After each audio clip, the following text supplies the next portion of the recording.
Bonjour à tous. Alors aujourd'hui c'est la Iloula du grand rabbi Elimelech de Lizinsk, qui était, comme vous le savez, l'élève du Maggid de Mezrich, qui lui-même était l'élève du Baal Shem Tov. Le rabbi Elimelech était le frère du fameux Rav Zouché, et c'est lui qui a construit, a mis en place, a enseigné à des dizaines d'élèves, a construit des dizaines d'élèves qui sont partis par la suite diffuser la parole, les enseignements du Baal Shem Tov un peu partout en Europe, et c'est toutes les chassidoutes que l'on connaît aujourd'hui. On doit ça à son travail, à son érudition et à sa tzidkout. Une petite histoire rapidement pour vous donner une idée de qui était le rabbi Elimelech de Lizinsk. On dit que le vendredi, Erev Shabbat, tout le monde sait que Erev Shabbat c'est un moment de Teshuvah, comme la fin de quelque chose, c'est un moment de tchouva, la fin d'une semaine, la fin d'un mois. Erev Rosh Chodesh, Erev Shabbat, Erev Rosh Hashanah, c'est des moments de teshuvah où on fait le point, où on fait tchouva devant Akadosh Baruch Hu. Alors ce moment-là, chez le rabbi Elimelech de Lizinsk, eh bien, on entendait des pleurs. On entendait des pleurs dans sa maison. Et ces pleurs, c'était qui? C'était ses serviteurs qui étaient des goïms, des non-juifs.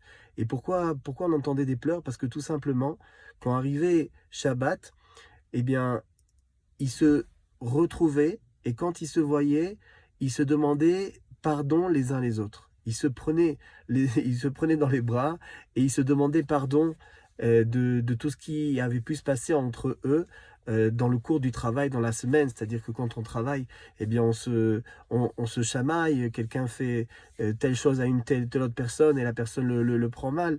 Alors qu'est-ce qui se passe? C'est que le vendredi, les employés, ils faisaient tchouva, c'était même pas des juifs, mais ils faisaient tchouva en quelque sorte, et ils se demandaient pardon les uns les autres. Et tout ça, ça venait de quoi? Ça venait simplement du fait qu'il y avait un homme qui avait une hirat shamayim, une crainte du ciel tellement, tellement grande, que cette crainte du ciel, elle était là, présente et palpable, et elle impactait tous les gens qui se trouvaient là, qui travaillaient dans cette maison.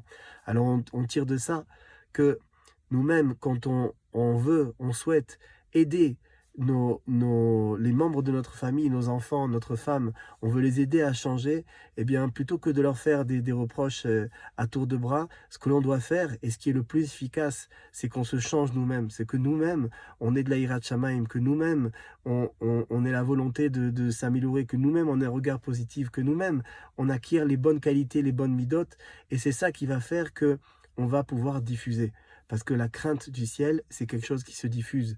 Un juif, il diffuse de la lumière autour de lui, et en priorité aux gens avec qui il vit et aux gens aussi avec qui il est proche de façon familiale, son frère, sa sœur, ses parents, ses amis proches, ses voisins. Alors c'est très important pour nous qu'on prenne cette petite histoire du rabbi Elimelech, qu'on la comprenne et que on la vive, Bezat Hashem. Kol Touv, et que son mérite nous protège à tous.